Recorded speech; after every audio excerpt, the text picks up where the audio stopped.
Hey coaches, if you're trying to improve your basketball team's ball handling skills, better ball control, teaching them how to change speed and direction, giving them some awareness, this is the drill you want to do.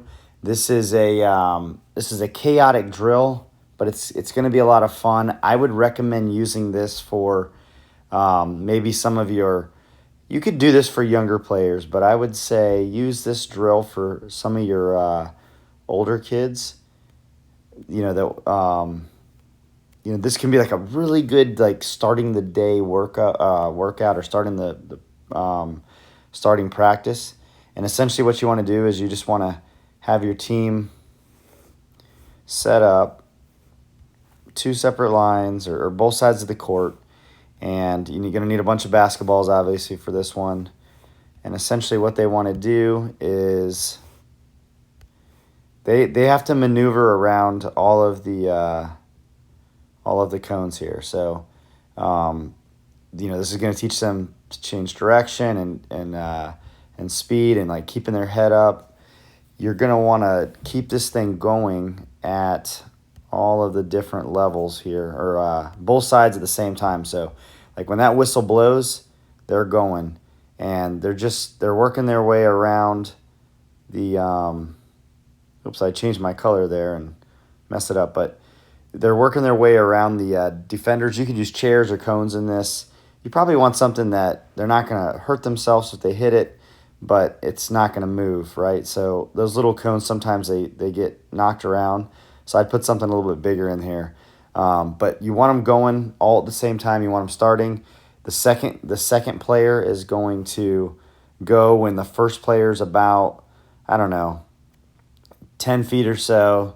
So maybe tell him, hey, like once he hits that first one, go. And so it's going to get chaotic on this one. But this is one of those drills where you can get a lot of things going at once. And the players will, have to, develop their skills as they go. Definitely is going to teach them some awareness. They're going to be, they're going to want to move hard and play hard for you. So especially if you start this in the beginning of the practice, it'll definitely get their blood flowing.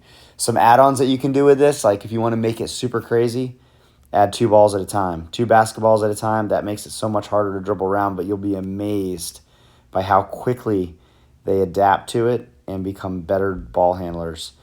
This is one of those drills where, you could essentially have a whole bunch of, good basketball players that all have point guard ball handling skills. So definitely a good one to throw in there. And you can knock this drill out in a practice for, 2 minutes, and it really doesn't take that much time. Some equipment you're going to need, obviously, is something to put in the middle here. It could be a chair, it could be these D-men, it could be cones. You're going to probably need 10 basketballs. So that this one's a little bit tougher if you don't have the balls. But it's definitely there. You can also you also want to emphasize too. You want to be able to work the weak hand on this one. A player could essentially use their strong hand throughout the entire thing. So you may have to encourage them or say, okay, the next round is weak hand only. So just keep those in mind. Hey, if you like videos like this, feel free to like and subscribe.